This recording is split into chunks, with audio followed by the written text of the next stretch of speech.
হামের উপসর্গ নিয়ে প্রতিদিনই হাসপাতালে ভিড় বাড়ছে। এই মুহূর্তে রাজধানীর মহাখালীর ডেডিকেটেড কোভিড হাসপাতালে আছেন রিপোর্টার মনির হোসেন। সরাসরি যাচ্ছি তার কাছে।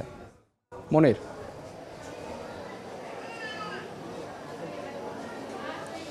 ডিএনসিসি ডেডিকেটেড হাসপাতাল থেকে কিছুটা স্বস্তির খবর জানাতে চাই। গত একদিনে এই হাসপাতালে ভর্তি রোগীর চেয়ে যে ছাড় পাওয়া রোগীর সংখ্যা বেশি। গত একদিনে এই হাসপাতালে নতুন করে ভর্তি হয়েছে 109 জন রোগী এবং সুস্থ হয়ে হাসপাতাল ছেড়েছে 132 জন রোগী। এবং সারা দেশের চিত্রটা যদি বলতে চাই, স্বাস্থ্য অধিদপ্তরের যে তথ্য, সেই তথ্য অনুযায়ী গত একদিন পর্যন্ত অর্থাৎ 15 মার্চ থেকে গতকাল পর্যন্ত হাসপাতাল থেকে সুস্থ হয়ে বাড়ি যাওয়ার সংখ্যা 11,000 ছাড়িয়েছে এবং হাসপাতালে ভর্তি রোগীর সংখ্যা ছাড়িয়েছে 13,000। এবং হাম উপসর্গ এবং হাম নিয়ে মোট যেই আক্রান্তের সংখ্যা অর্থাৎ সন্দেহজনক হামের যেই সংখ্যা স্বাস্থ্য অধিদপ্তর বলছে, সেই সংখ্যা ছাড়িয়েছে 21,000। এবং যদি হাম এবং হামের উপসর্গ নিয়ে মৃত্যুর কথা বলতে হয়, গত এক মাসে এই সংখ্যা 200 ছাড়িয়েছে।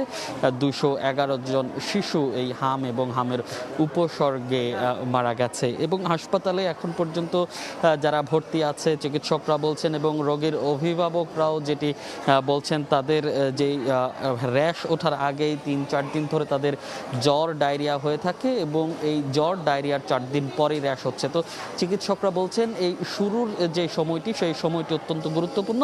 সে সময় বাড়তি যত্নের কথা বলছেন চিকিৎসকরা। তো রাজধানীর ডিএনসিসি কোভিড ডেডিকেটেড হাসপাতাল থেকে হামের পরিস্থিতির সবশেষ ছিল আমার কাছে। হাম আক্রান্ত শিশুদের সবশেষ খবর জানাচ্ছিলেন সহকর্মী মনির হোসেন।